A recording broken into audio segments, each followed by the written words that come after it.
Voici un exercice sur les valeurs des temps verbaux. La consigne est la suivante. Tu vas lire des extraits de textes différents. Pour chaque verbe souligné, tu devras identifier son mode et son temps et préciser la valeur de ce mode et de ce temps. Texte 1. La raison du plus fort est toujours la meilleure. Nous l'allons montrer tout à l'heure. Un agneau se désaltérait dans le courant d'une onde pure. Un loup survient à jeun, qui cherchait aventure, et que la faim en ces lieux attirait.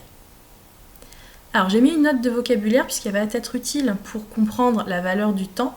Tout à l'heure, au XVIIe siècle, signifiait tout de suite, à l'instant même. Tu peux mettre la vidéo sur pause pour réfléchir tranquillement. La correction va apparaître.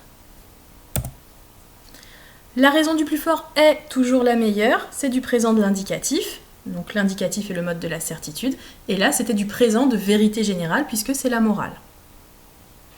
Nous l'allons montrer tout à l'heure. Allons à nouveau présent de l'indicatif. Donc à l'avenir, je ne répéterai pas à chaque fois. Donc l'indicatif, c'est le mode du réel de la certitude. Et là, c'était du présent d'énonciation. Donc tout à l'heure, maintenant, tout de suite, nous allons le montrer. Donc je vais tout de suite vous expliquer pourquoi j'affirme que la raison du plus fort est toujours la meilleure. Un agneau se désaltérait, imparfait de l'indicatif, c'est une action de second plan, une action indéterminée, pas très importante. Un loup survient à jeun, présent de l'indicatif, c'est du présent de narration. Normalement, on aurait dû avoir du passé simple, un loup survint. Or là, le fait d'avoir mis du présent rend l'action plus vivante.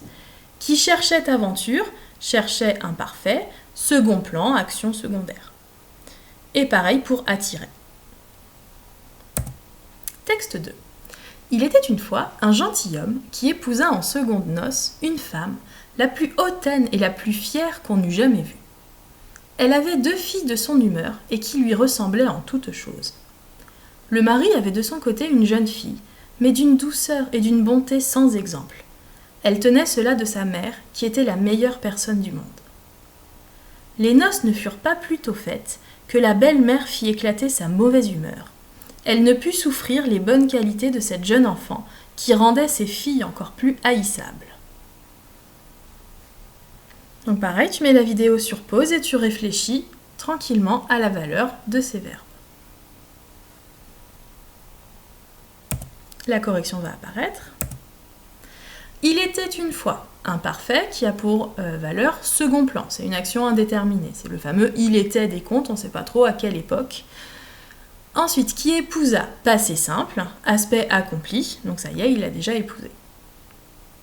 Qu'on n'eût jamais vu, c'est du plus que parfait du subjonctif qui sert à ce qu'on appelle l'irréel du passé, donc une hypothèse qui n'a jamais eu lieu. Avait un parfait descriptif, ressemblait même chose, ne furent pas plutôt faites. Alors attention, c'était une voix passive.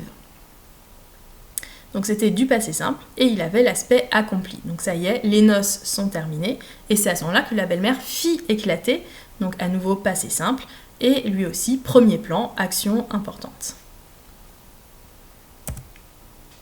Texte 3, la suite directe. Elle la chargea des plus viles occupations de la maison.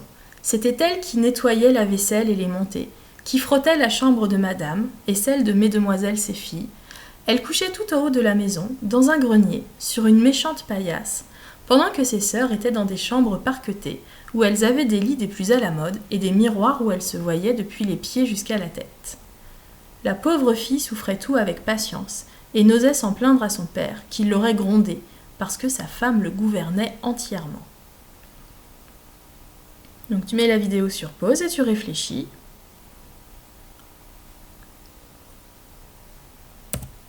La correction va apparaître. Elle la chargea, passé simple, premier plan, et là c'est un aspect accompli. Donc ça y est, elle l'a déjà chargé. C'était elle qui nettoyait, qui frottait et ainsi de suite. Tous ces imparfaits-là sont des imparfaits itératifs ou d'habitude. La pauvre fille souffrait tout avec patience, à nouveau de l'imparfait, duratif, donc sur toute la longueur. Pareil pour elle n'osait s'en plaindre, imparfait duratif. Donc pendant toutes ces années, elle n'ose s'en plaindre à son père. Qui l'aurait grondé, conditionnel passé, irréel du passé, donc une hypothèse qui ne s'est pas avérée. Sa femme le gouvernait entièrement, imparfait, duratif. Texte 4. Mais il me semblait gêné dans ses vêtements. Il était raide comme un piquet dans son col de velours et ne se tournait que tout d'une pièce. Ses mains grosses et hâlées, ses ongles courts contrastaient singulièrement avec son costume. C'étaient des mains de laboureur sortant des manches d'un dandy. D'ailleurs, bien qu'il me considérât de la tête aux pieds fort curieusement, en ma qualité de Parisien, il ne m'adressa qu'une seule fois la parole dans toute la soirée, ce fut pour me demander où j'avais acheté la chaîne de ma montre. Donc mets la vidéo sur pause pour identifier toutes les valeurs de ces temps. La correction va apparaître. Il était imparfait descriptif, contrastait à nouveau imparfait descriptif. Sortant, c'est du participe présent qui exprime la simultanéité. Donc le fait que c'est à la fois des mains de laboureur en mauvais état et pourtant les manches du costume qui sont de très grande qualité. Il me considéra, bien qu'il me considéra, c'est de l'imparfait du subjonctif qui exprime la concession mais dans un contexte passé. Il ne m'adressa qu'une seule fois la parole, on voit que c'est du passé simple à aspect ponctuel, donc ça s'est déroulé une seule fois. J'avais acheté, c'est un temps composé, c'est donc l'antériorité. Donc j'avais acheté avant de forcément me rendre à ce dîner. Texte 5. À nouveau, c'est la suite directe du texte. « Ah ça, mon cher hôte, me dit monsieur de Peyrehorade, le souper tirant à sa fin. Vous m'appartenez, vous êtes chez moi. Je ne vous lâche plus, sinon quand vous aurez vu tout ce que nous avons de curieux dans nos montagnes. Il faut que vous appreniez à connaître notre Roussillon et que vous lui rendiez justice. Vous ne vous doutez pas de tout ce que nous allons vous montrer. Monuments phéniciens, celtiques, romains, arabes, byzantins, vous verrez tout, depuis le cèdre jusqu'à l'hysope. Je vous mènerai partout et ne vous ferai pas grâce d'une brique. » Donc, mets la vidéo sur pause.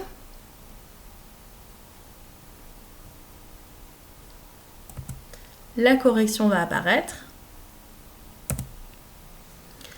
Tyran, on a vu, c'est du participe présent qui exprime la simultanéité. Donc en même temps que le repas se termine, l'hôte prend la parole. Vous êtes chez moi. Présent de l'indicatif, présent d'énonciation. Donc en ce moment, au moment où nous parlons, vous vous trouvez chez moi. Sinon, quand vous aurez vu tout, etc. C'est du futur antérieur.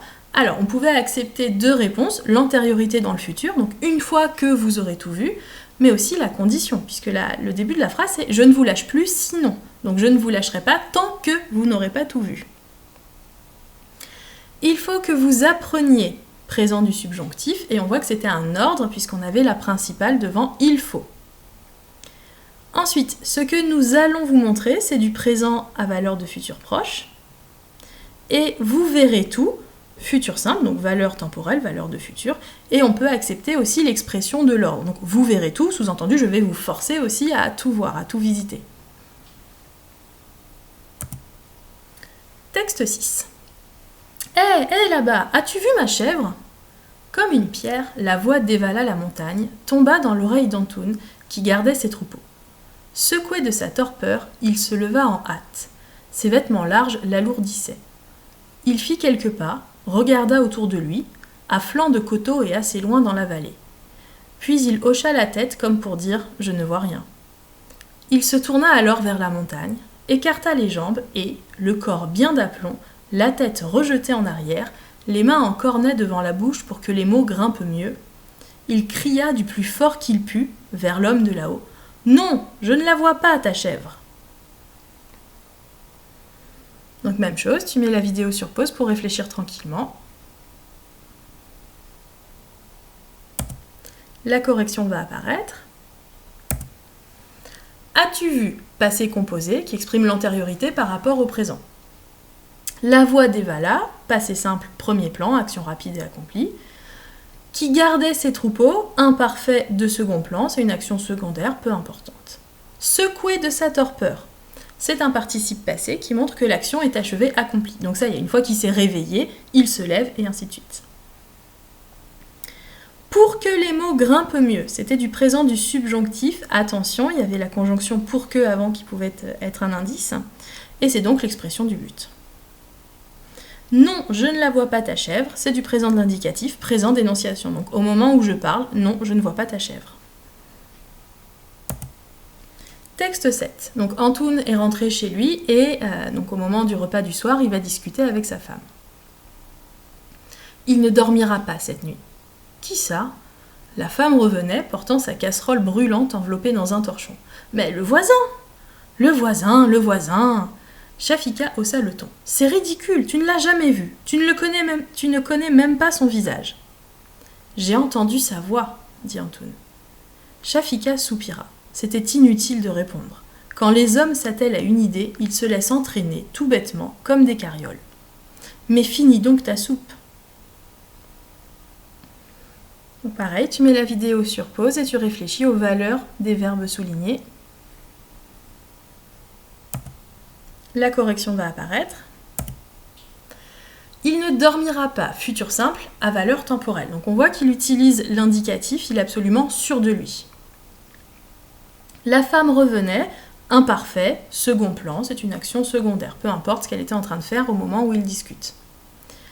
Shafika haussa le ton, passé simple, premier plan, c'est une action brève. J'ai entendu sa voix, passé composé, antériorité par rapport au présent, donc là c'est le soir, mais plus tôt dans la journée il a entendu sa voix. Quand les hommes s'attellent à une idée, ils se laissent entraîner. Alors c'est du présent de l'indicatif et comme valeur, vérité générale. Donc là c'est du discours indirect libre, on a accès aux pensées de Shafika qui considère que les hommes se laissent entraîner dès qu'ils s'attellent à une idée. Donc c'est un présent de vérité générale qui est vrai pour tous les hommes en tout temps. Et enfin, finis donc ta soupe, c'est du présent de l'impératif, l'expression d'un ordre. Petite parenthèse conseil de lecture, les textes 6 et 7 proviennent d'une nouvelle très courte d'André Chédid intitulée La chèvre du Liban. Elle fait 5 à 6 pages. Et cette nouvelle contient une chute riche en enseignements. Donc je te conseille de la lire, surtout pour préparer le passage en seconde. Tu peux la retrouver dans le recueil L'enfant des manèges et autres nouvelles, aux éditions GF Étonnant Classique. Et en plus, tu auras 4 autres nouvelles qui interrogent, elles aussi, la notion de destin. Cet exercice est terminé. N'hésite pas à revoir la leçon si tu t'en mêles dans les temps et modes verbaux et à t'entraîner avec les exercices d'identification des temps et modes verbaux. Merci de ton attention et bon courage!